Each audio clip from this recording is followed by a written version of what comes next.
What up, ladies and gentlemen? Nader here with the one, the only Michael Norman. How are you, Michael? Doing extremely well. I couldn't really complain about much. It's a beautiful day out in Los Angeles, and I'm here just enjoying life. So couldn't There complain. you go. There you go. Yeah, I'm outside, got the palm trees going. So I think I'm probably only 30 minutes from you. So Yeah, I thought um, about sitting outside, but it's a little bit too warm and it might get a little hot. So yeah. I'll just sit inside for a little bit. Yeah, keep the blood cool. So awesome, man. Well, I just wanted to take a few minutes and chat with you about I don't know, kind of how your life has come about as a sprinter, reaching all the achievements and accolades that you already have in your super young career.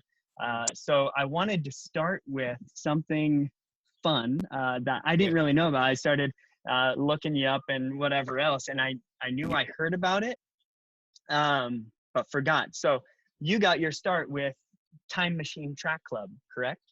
Yeah, well, it's a little bit more detailed than just I started there, but I would Yeah. call them my home or my start just because the team that I originally started with is no longer a team anymore.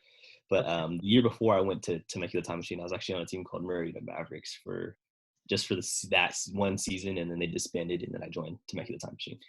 All right. So we Yeah. have a lot in common in that way because I think the year after you were born was my first year with Temecula Time Machine. Oh wow, that is crazy. In like in 98 or whatever it was when I think the first or second year they started.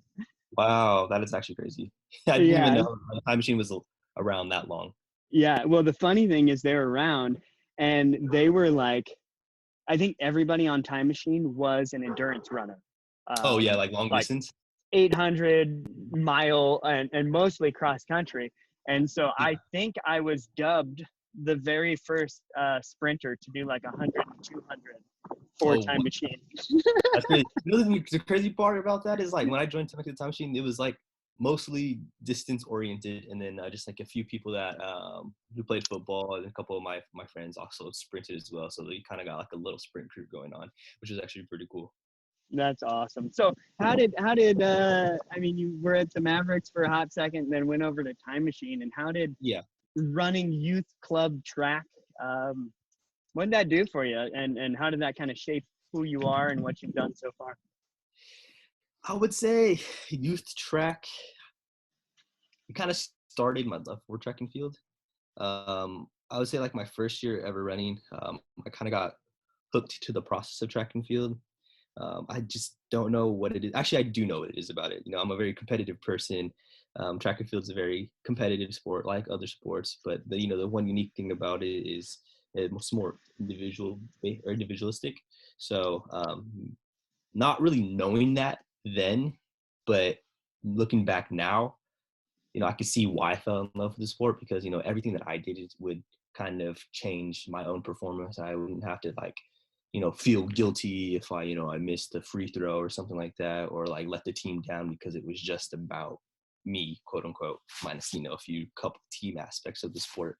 So I think that is one part that kind of got me hooked with the sport. But I think through those first or those early years of track and field, especially youth track, it was just more about fun and atmosphere. I think youth track meets had a great atmosphere. Helped a lot of kids around with their parents and stands and stuff like that. Just competing at events. But I think me personally, I had a lot of friends that ran track as well, and it just kind of was the first group that I felt a part of. So I think that's like a combination of me wanting to be a part of something more than just myself, and the competitive aspect of track and field is kind of like what started my foundation as a track and field athlete. And how old were you when you started doing club track? 2009, I was in fifth grade, Okay. so I don't know how old I was, like 10 or something. Did you know before that, like racing kids on the playground and whatever else, did you know you were kind of fast? I knew I was like kind of quick, but I didn't really understand like I think at that point I've only really played basketball and baseball, and I tried soccer one time. But I did notice, Like if you get a little fast break in basketball, ooh, it's kind of cool. Or we do like suicides, and like, oh, it kind of become like a competitive thing, like who can cross the line fast or first. So I think like playing on the playground and playing my little experience with basketball, I didn't really realize I was fast. You would say I just thought I was me, just being normal. Just every kid just kind of running and playing tag or flag football or whatever in the park. So it never really like hit me like, oh, you might be a little bit quicker than all these other kids or something like that. But that's just like a Yeah. competitive. I was always like, Did okay, if we're gonna play this, I'm gonna try to win. Yeah, of course. Did you guys do in elementary school, did you have like the friendship games or something like that where there's running events and throwing softballs and tug of war and all that kind of stuff? Um, Actually, I don't think so. I remember in fifth grade we started running the mile actually. Okay, yeah. That was fun. But I do remember I had the fastest mile. I think I had the school Okay. record. It might not be there anymore because it's been like 10 plus years. But Yeah. I think that was like the first moment where I was like, maybe not saying that I'm fast, but this is like I think that's where my competitive desire comes from because it's like, okay, my friends are running this, I gotta beat them. Like I've always had a desire to be number one. Not trying to say I'm cocky or anything, but like it's just Cool. like, I'm just working for it all the time. Yeah. Yeah. And Yeah. Yeah. it's good and bad, so you always have to find like that balance between being super competitive and just having fun with it. So I think I had a great understanding and balance. What would you say is your best, most memorable pre-high school track and field moment? Whether it's at a club race or training or anything. That's hard because most of my track memories before high school weren't the best because it was kind of like an up and down time for my career, I would say. Um, but if I had to pinpoint one, I would probably say the most impactful was probably the very first race I've ever ran. And Okay. I think that really struck with me and stuck with me because I remember I got second, and like after I took second, I was like, okay, I need to win. So What race was it? it was a 100-meter dash, and it was in Chino Hills, my very first race. I remember I was very nervous, and I ran a lot better than I expected. So I was very just happy with the accomplishment. Yeah, I'm sure that gave you a ton of confidence too going into later years. I wouldn't say it gave me a lot of confidence. It was kind of like hard because I kind of like started out in fifth grade, getting second, third, first every once in a while. But then as I got to sixth, seventh, and eighth grade, like the skill gap between me and the other people kind of got smaller, and then everybody that I was beating started beating me. I just kind of Yeah, remained at like a steady level, and I just didn't really understand why. I just wasn't getting faster and everybody else is getting faster. But you know I guess I was relatively a smaller kid for the majority of that youth track. So I got yeah, to high school, that's where a whole other thing changed, a whole another aspect of my career changes. But it was just always like, dang, I'm getting left behind by all these people. I'm smaller than everybody. Like I need to start looking weights. I need to do something so I yeah. can get back and be competitive. So, um, yeah, I would say there's more bad memories of the youth track than there are good memories. But I still enjoyed running track with all my friends. Like it was just fun environment to go to practice with them, get to see them. It's just something different. So. Yeah. When would you do you remember a time where you got to a point where you're like, you know what? I might be able to be a professional sprinter. I might have the talent if I keep working hard and whatever else that I could go to the world championships, go to the Olympics, race in Europe, all that kind of stuff. When did that happen? Yeah, that wasn't until high school. Okay. Yeah, that definitely wasn't until high school. I think I had two breakthroughs in high school. I'd say when I was a freshman, I had a huge breakthrough. Like talking like my PR before high school, 56 seconds to the 400 and 200. I don't even know, probably 24 or something. And 100, it was like, was it even? I don't. It might have not even been 11 seconds in the 100. So when I came to high school as a freshman, I started finally lifting weights, started kind of like filling out my body, getting taller, and things started to click. In my first outdoor race, I ran 52 seconds, which was a 4-second PR for me in the 400. So I would say that from that moment, that's when I had my first breakthrough. That's when it's like, okay, now I can really enjoy the track process. Kind of look back at what I did, to become this 52-second runner, and I tried to reshaped it and reworked it in order to be better the next year. So, like as like high school progressed, I would say like my next breakthrough is when my junior year, and that's when I ran 45:19 in the 400 at state, and then 20:32. And Yeah. everybody's like, oh, he hit the Olympic trial qualifying standard. He can potentially make the Olympics next year, and yada yada yada yada yada. It started to get real. Now I really, yeah. That's when it started to get real, and I was like, oh man, like I'm not gonna let it get to my head because I know Yeah. there's a lot of great competitors out there, and it doesn't mean what I did that year is gonna translate to the next year. So, I'm just gonna continue training with Coach Gandel and Coach Kiefer, and just see where it takes me. Didn't have any expectations, no pressure, and I just kind of continued being a high school track field athlete and compete. So, yeah, I think that's a brief Nice. run through of kind of like my career up until college. The So beginning. yeah. So whether you're here in Southern California, over in Europe, anywhere in the world, if you could have one pre-race meal, whether it's the night before or the morning of racing, Yeah. what would you choose to eat? Okay. So all the way from the start of my career to my last high school race, I would say my to go to dinner would always be a boatload of pasta. Okay. Like the running community, it's like, oh, you got a carbo load, For the 100. get ready. But I'm just like, you know what? Yeah, I got to do that. And I think the reason why I stuck with that is because, I did it once and I did extremely well the next day. So, just kind of be, Oh kind of yeah. be, yeah, it was all up here and it's just all, kind of, I guess you could call me superstitious, but, I was just like, you know what? If I did it once, I could do it again. So let me keep it as consistent as possible. But another fun fact is like in high school, before every Saturday track meet or Wednesday track meet, if I had to run it, my mom would bring me breakfast burrito from like a local restaurant Nice. every morning. Every morning, You like I'd wake you up are and a California boy. yeah. I would wake up and it would be there, and that That's was my awesome. thing until I got to college. Both of those meals. When I got to Yeah. college, I switched to like salmon before Yeah. dinner, for dinner. Yeah. So that's What's kind of the traveling around the world? I mean, sometimes you're subject to eat things that you might not necessarily choose. What's yeah. maybe one of the worst meals you've had to eat prior to race day? Prior to race day, I Or don't even think there's morning of?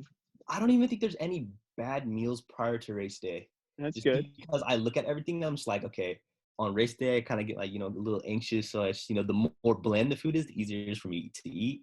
So I Yeah. kind of stick to like the super safe options. So I don't think I Yeah. really have a really bad meal. It's just maybe tasteless.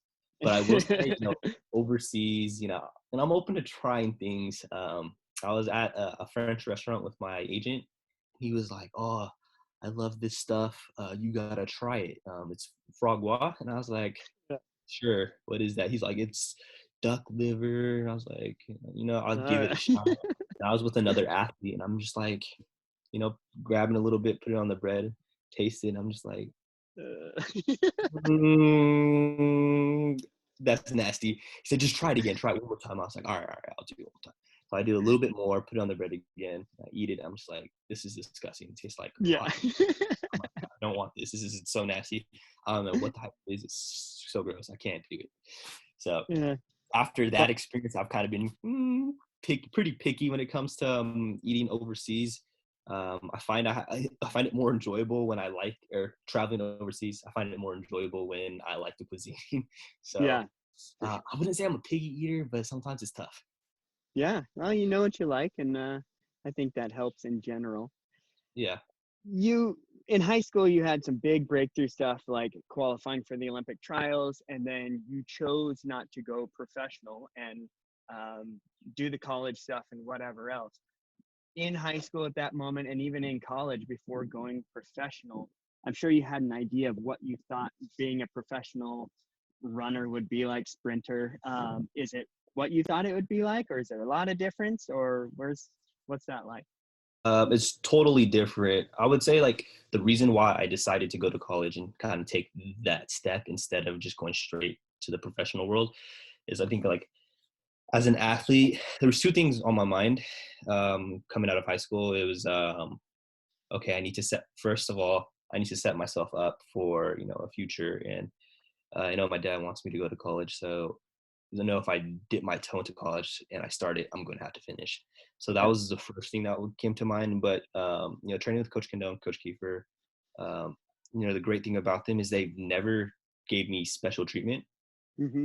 and they've always treated me like a high school athlete. So, as that high school athlete, I still had a lot of stuff I needed to learn about myself, and just being an athlete. And I think college was the proper step for myself, just to kind of mature and to become and develop as an athlete. I would say I was like underdeveloped as an athlete, and I still am. There's a lot of things I need to work on, just to kind of get to where I want to be. And for me at the time, college was the first step into developing into the athlete that I want to be. And I think personally, as my coach, or Coach Kendall and Coach Kiefer trained me as a high school athlete, I needed to take that next step and be trained like a college athlete. And after I finished training like a college athlete, I needed to take the next step that it would take to become a world-class athlete. So it was kind of like a progression that I wanted to go, instead of skipping a step. And I think that has helped me a lot in terms of maturing as an athlete and just kind of understanding what it would be like to be a professional athlete. So to go back to your question, when I was in high school, I didn't really understand what being a professional athlete entailed until I became one after college.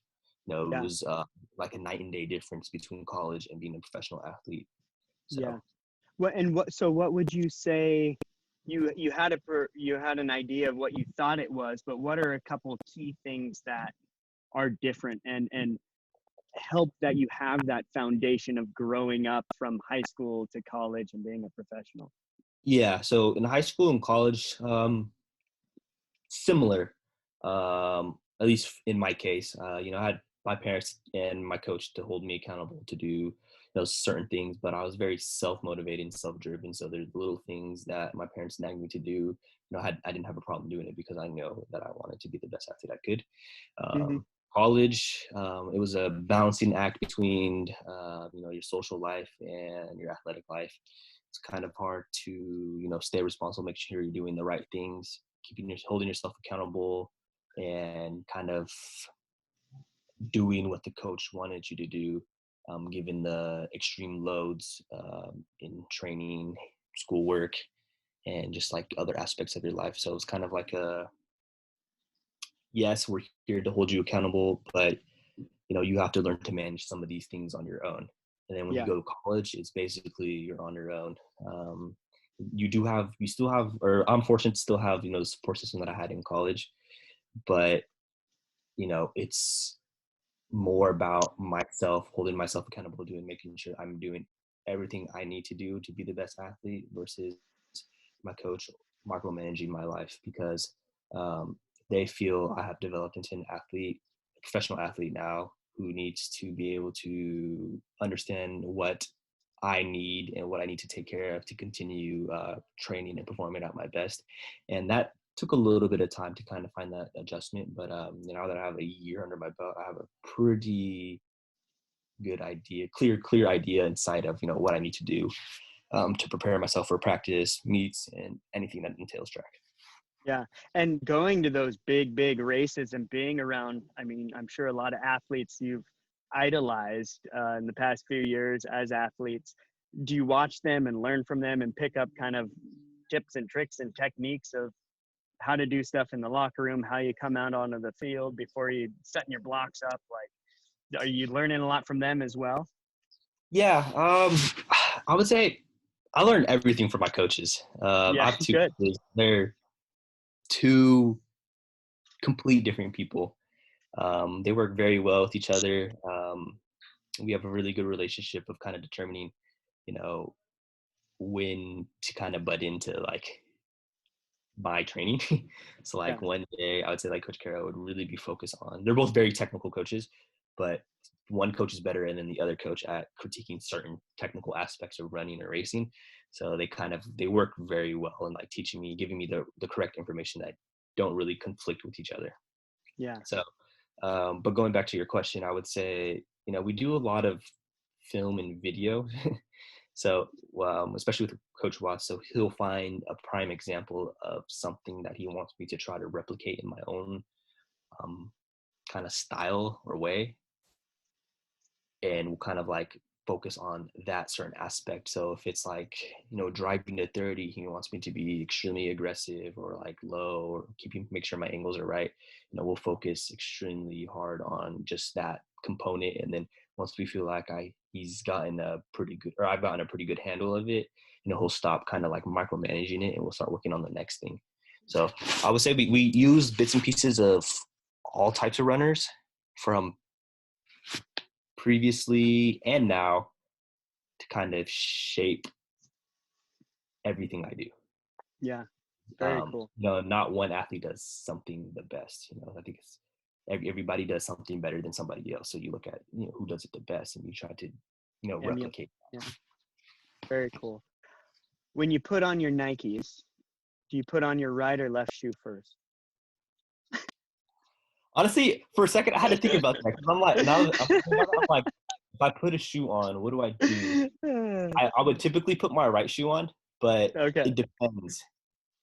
If I'm putting slides on, it's whatever foot is just like there, because they're never lined up, so they can be like yeah. like perpendicular sideways. So whatever's easiest, I'll kind of just slide it on.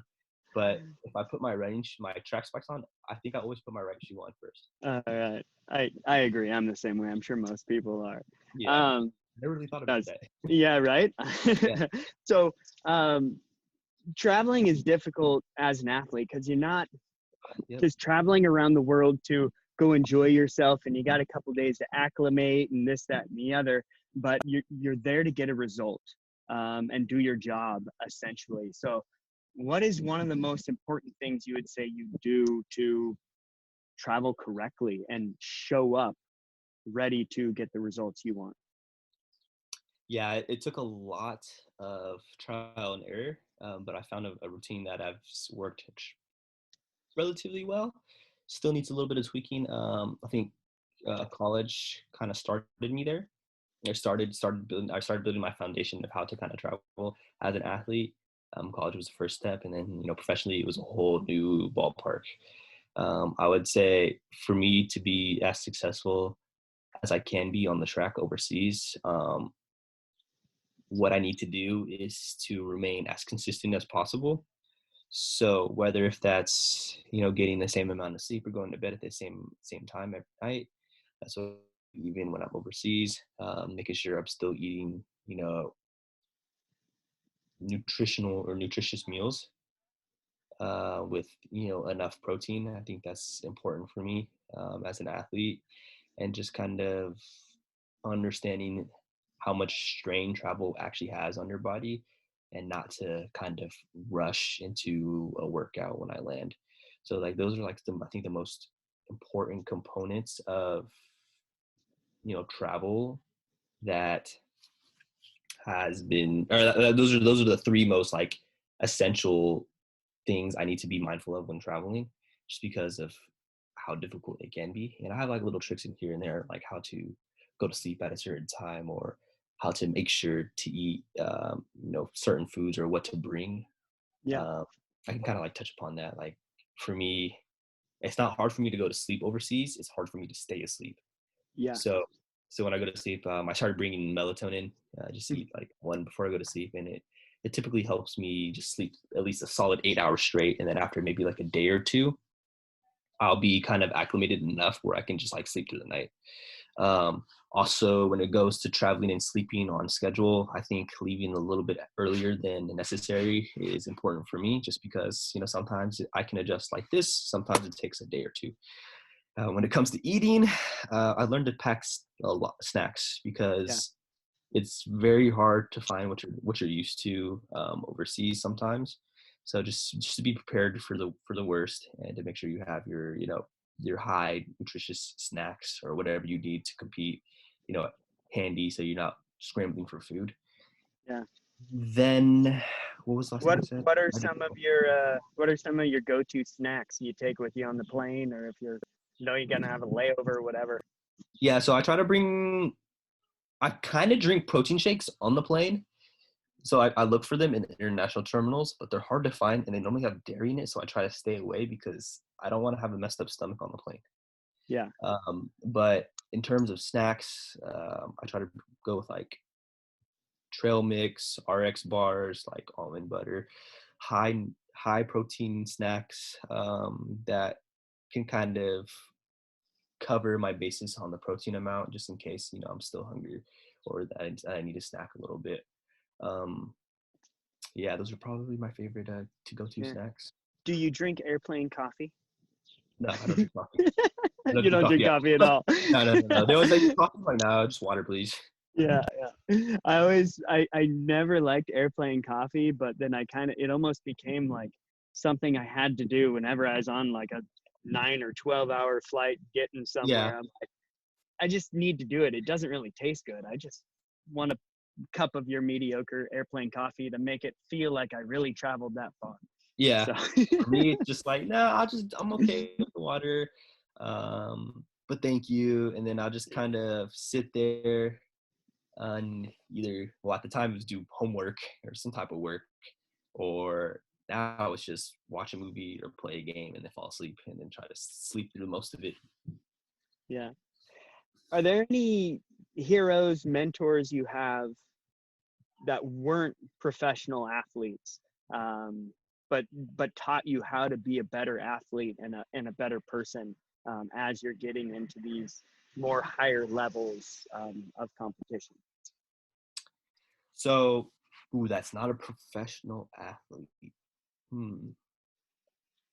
I mean, I would say like honestly, the people who have impacted my life the most, who I would consider as a mentor, would probably be my high school coach. Like, although we were on a team with like 400 kids, right? Yeah, He huge. took the time to really make sure that I was okay, good or bad.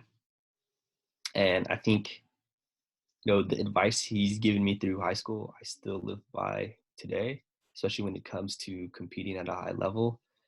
Um, he's taught me to stay grounded pretty well and to understand that, you know, track seasons are long and you don't need to run your best on the first race, even though I did that last year. Yeah. So, so he's given me so much great advice. Him and Coach Kiefer both, I think they've hugely impacted the athlete that I've become now. And just give a lot of great advice, and you could just really see how much they cared about each athlete they coached, as the years go by. Do you think you would be where you are now as a athlete if they weren't your high school coaches? I don't know. I do not know. I could not tell you that. I Yeah. really think a lot of my success comes from the both of them, just because they've molded me into the athlete I am today. I know I was self-driven in high school, but it doesn't mean I was the most focused. Yeah. My parents and my friends were actually pretty good about this, of reminding me that sometimes you can't do things that everybody else are doing. Like a normal high school. Sometimes you just got to sit down and just relax because you have such a bright future ahead of you. And I think all of my friends back home and my parents really helped guide me and keep me on the right path. But without Coach Kiefer and Coach Kendall, I don't think I'd be the type of athlete I am now. That Yeah. makes sense. That's cool, man. It's so awesome. I mean, I had the same thing in junior college at Mount Sac. But when you have those coaches that become those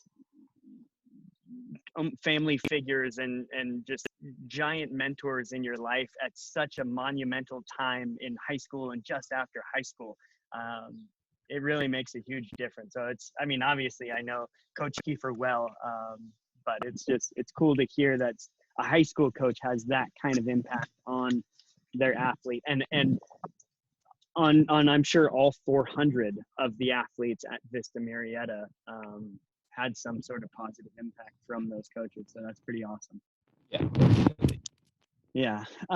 You talk about, or you keep mentioning being self-motivated as a kid, and then getting older, and that resonates. I can relate to that. As a kid, I would write down my goals on a regular piece of paper, and then I would pin them up to the ceiling above my bed so I could see what they were. Yeah. Um, and it really, I mean, some of them happened, a lot of them didn't, but it gave me a lot of motivation. Did you have anything you would do when you were a kid to keep you motivated that nobody really knows about, that you kind of laugh about now? In high school, I had a little board of like my goals Yeah. in terms of like, writing like some type of motivation or reminder to motivate me. But I think it's just the competitiveness in me that kept me self-motivated. That and seeing the progress that I was making. So, yeah, I had these huge PRs from 8th grade to 9th grade. I'm like, oh, wow, look at that progress. And I can look back, okay, what did I do different this year that may have influenced this? And I'm like, okay, I started lifting weights. So that means if I lift heavier next year, I'll probably run faster, but I'm still eating like crap. So let me change that up. So let me start eating better. It's like, okay, I starting to eat better. I'm lifting heavier. I'm training better. Now I'm running even faster. So it's like, okay, I did a little bit better on my diet. Like I started eating vegetables, but now let me cut out this and this and that. So now I'm going to be even better the next year. And then it's like, oh, cool. Now I have these are even faster PRs. So it's like, okay, what can I do the next year to do even better? So I think it's like me being self-motivated as well as me wanting to see more progress in my training, see how far I can really go. I think that's what kind of helps define me as an athlete. Yeah. If you were to tell kids in high school or younger competing in track and field one thing, what would you tell them? What would you want? What kind of impact would you want to make on them? I think the most important thing that I would tell the younger athletes is to just enjoy it. Enjoy youth track for what it is. Enjoy high school track and field for what it is, because as you move up to college and professional, it doesn't get easier. Mm-hmm. And it's still fun. Like I 100% still enjoy everything about it, but there's just an aspect of youth track, college track, and even high school track that's just completely different than professional track and field. And you only go through high school once. I would say just enjoy track and field for what it is, whether regardless if it's youth track, high school, and college, because as you move up in the ranks, it doesn't get any easier. So just enjoy those moments with the people that you're around. Yeah. Yeah. I mean, in high school and then college, and you have the track teams are so big, and you have such a cool community doing barbecues or whatever else. And I'm sure once you get to that higher level, the crew gets smaller and smaller, and Oh yeah. the stress and the pressures. I mean, this is a job. I mean, it's a cool job, but you still have to get results and whatnot. Whereas high school, it's like you're having fun and you hope you get a result because it's awesome. But Yeah. yeah, the community aspect of those younger years are pretty special and pretty awesome. Yeah, some of the best moments my track and field career have happened from even my younger days in college. Yeah. It's better to share these great moments with the people that you spent all year working hard with than just yourself. And Yep. it's just, that's that simple. Like, it's just more enjoyable when you can enjoy these moments with other people. Yeah. What is your favorite lift in the gym? If you could do one lift the rest of your life, what lift would you do? Probably power clean. I really love doing those, but also like a couple From the ground or hang clean? power from the ground. Okay. Yeah, that. I think that's my favorite exercise to do of all time. And Yeah. they're pretty tired of those. Yeah, you just, what's your best weight in that for a one Um, rep? I haven't maxed out in a year since when did I max out? I maxed out my last year in college, so my sophomore year. I maxed out 2018. I think it was last year I maxed out. I think it was like 129, Kilos. 129 kilos. I think that's what Nice. it was. Yeah, it was Yeah. 129 because I really wanted 131, but my strength coach, she was like, "You get one attempt." and I chickened. Like I pulled it all the way up, but all I had to do was drop under it, and it would have been good. But I didn't drop under it, and she was like, "We're done." I said, "No." So I Nah. was like, "Next year I'm gonna lift 135 or 136, which is like I think like 300 pounds or something like that." And she Yeah, was whatever, and then we never got whatever. to max it out this year. So That's a fun lift. It's so dynamic. I mean, especially if you're doing full clean to snatch and whatnot. yeah, That's a good one. That resonates with me. yeah, I would say the clean is one of the best. it's a lot of fun. Uh, Now that you're like, I mean, I know this isn't in your head, but you're Michael Norman. You get to go do some awesome stuff, travel around the world, race in front of thousands of people. With that comes opportunities to do things that maybe normal people wouldn't get to do. Yeah. So far, what's one of the coolest things you've gotten to do because you are Michael Norman or you have that status as a high-level professional athlete? The first thing that comes to mind was on my 21st birthday. I got invited to go to the IAAF awards, their awards, Right. World Athletics. Yeah. So I went there. I went to Monaco in December, and I had this really bright idea to rent a car for my 21st birthday. So I In rented which car? a Ferrari Yeah. 8 Spider, and that was probably the most fun I had overseas. Being Michael Norman. I didn't get to ride a helicopter, unfortunately, from the Okay. airport in Nice to Monaco, but I will do that the next time I get the opportunity to go there. Yeah, I would say that's probably the most fun most exciting thing I've done so far. I had the opportunity to go to the Super Bowl last year, but I had to turn it down just because Oh, I was on a mission, and I sat down and talked to my coach, and he was like, it's probably not the smartest thing for you to go. I'm like, you know what, yeah. fine. So I didn't go. Yeah. And it's like what you said a few minutes ago. As a younger athlete in high school, like there's certain things that everyone else is doing, maybe going to prom or whatnot, and you have to miss that because Yeah. CIF, whatever. But those opportunities will, I'm sure, present themselves again. And so, yeah, you're making choices for um, a bigger picture than just taking every single, I'm sure, cool opportunity that comes your way, because I'm sure there's plenty of them. Oh yeah, no, most definitely. And I know I say enjoy. I think one of the biggest mottos that I've had my whole life, besides like whatever's plastered all over my social media, is to kind of like sacrifice the little things now so I can live a very fun life later. And Yeah. I've stuck with that for the majority of my life.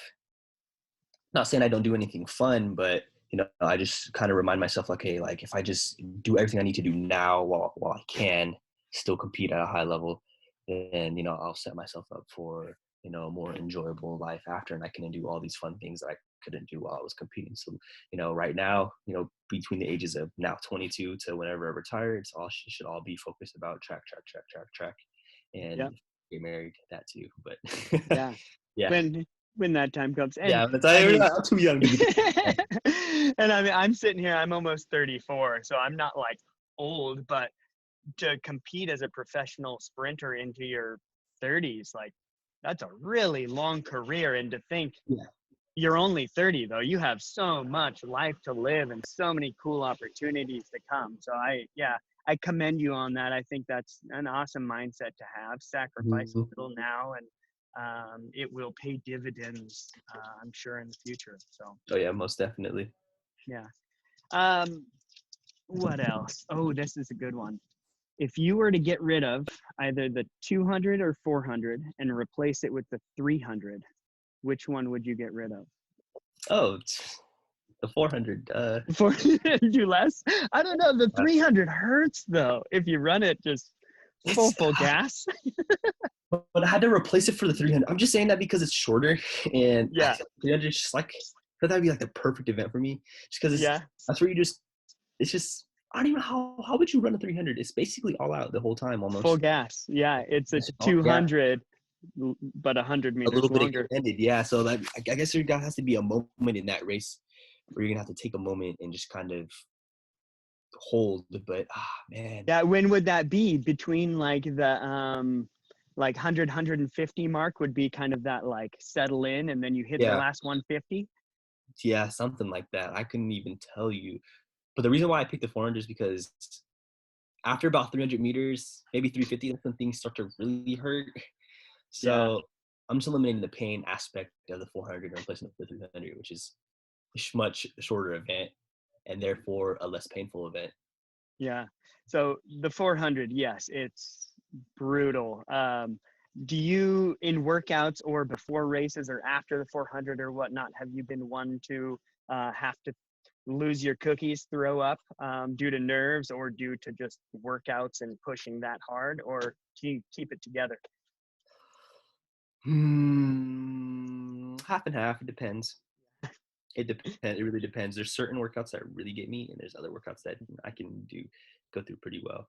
I would say like the the higher intensity and medium rest, those Yeah. workouts get me the most. Like I'm just Like, like I after 1 or 2 reps, I'm like I don't feel good at all.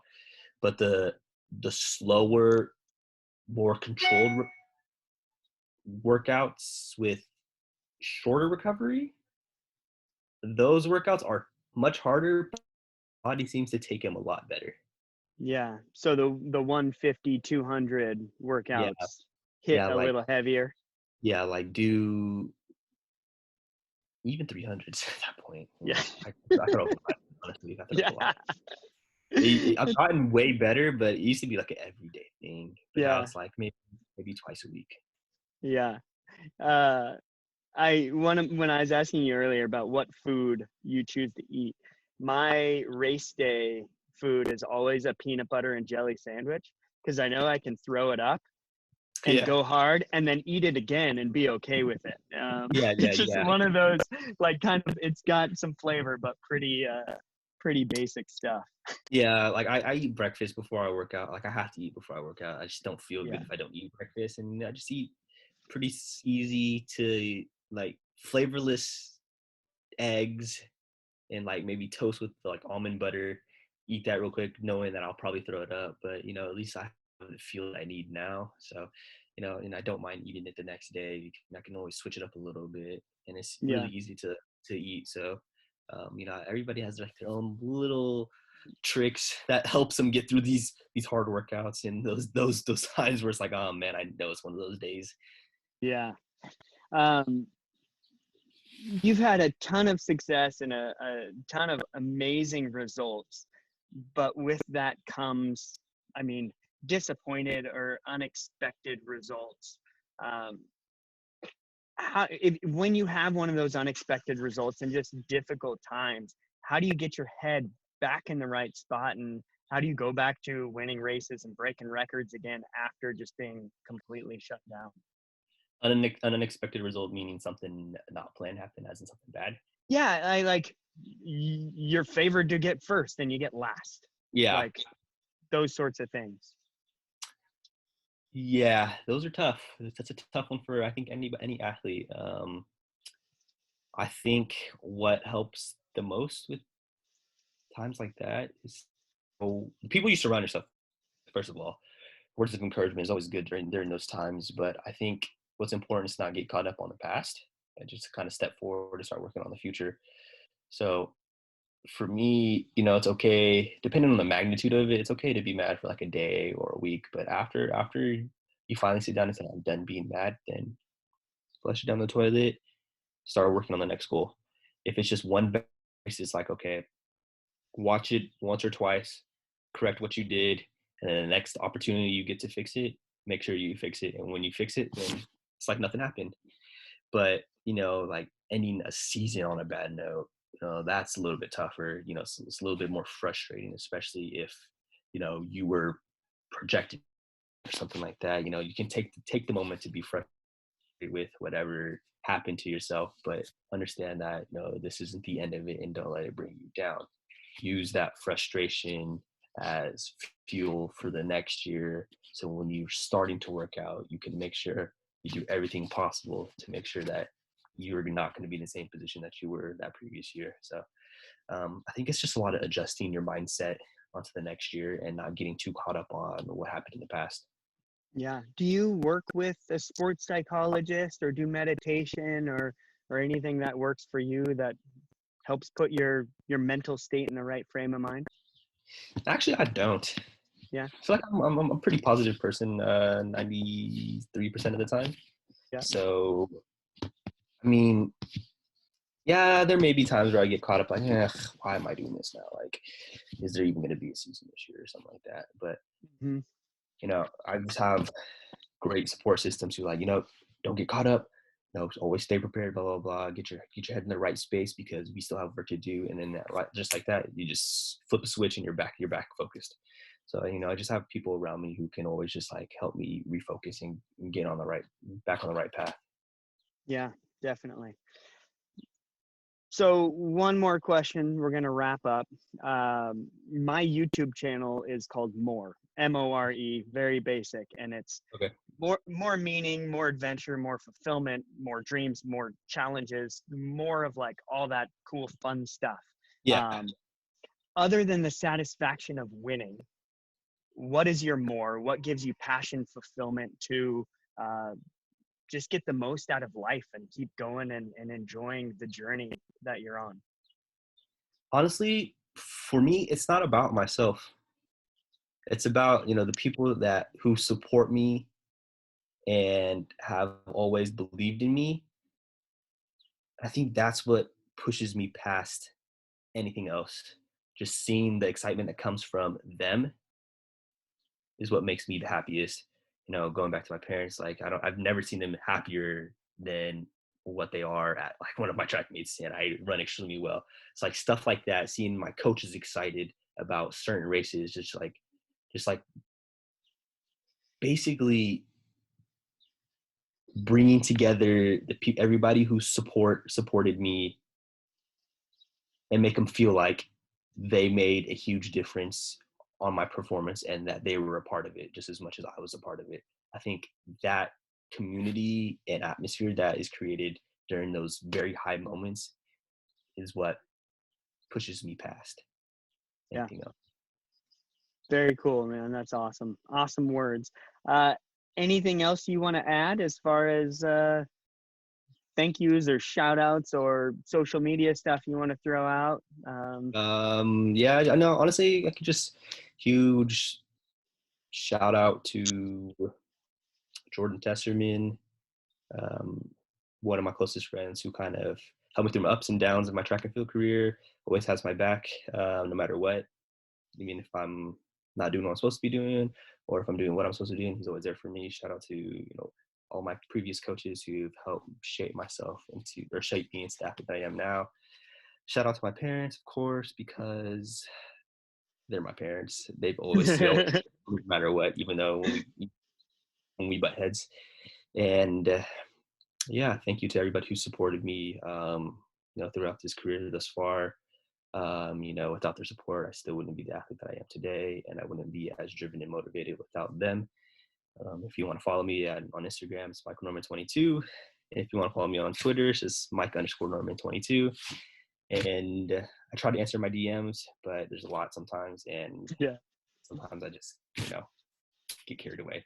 So yeah, so that's all, killer. so, and thanks for having me on the show. And I had a fun time kind of elaborating on a little bit more than just what's going on currently in the track season. So Yeah, there's other people that have talked to you about that. Well, I haven't gotten to see you run yet other than on a screen. So I'm hoping that I'll get to see you run sooner than later. And yeah, best of luck with all your training and just keep having fun, man. Keep enjoying the process and look yep, forward to watching your race. most definitely. Thank you so much. All right, Michael. Thanks so much for chatting, man. Take care. Take care. Bye. Bye.